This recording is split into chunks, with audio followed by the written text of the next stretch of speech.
ջան, մոտ եկեք, ընբռնումով մոտեցեք։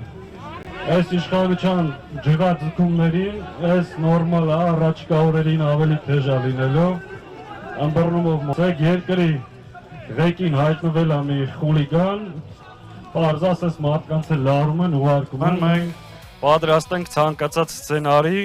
բայց թույլ չենք տալու այս չարիքը, որպեսզի նորից վերարտադրվի։ Ճիշտ եմ ասում։ Միասին! Միասին! Ժորժ ջան, իրականում մենք փորձելու ենք, այս օրերին եղել ենք ու Հայաստանի ցանկացած բնակավայր մտնենք,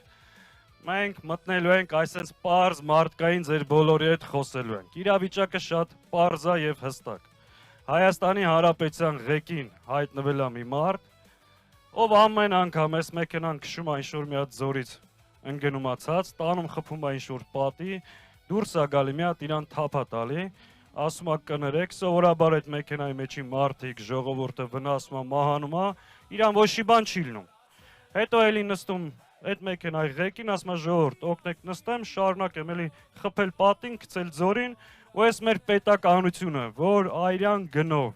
երկար ընդմիջումներից հետո մեր ժողովուրդը ձեռք է բերել, փորձում են տանել կործանման։ Մեր ասածը ձեզ հետևյալն է, օգնեք ազատվենք այս տեսակից, այս չարիքից, երկրին բերենք կայունություն, հանգստություն, անվտանգություն, բարգավաճում,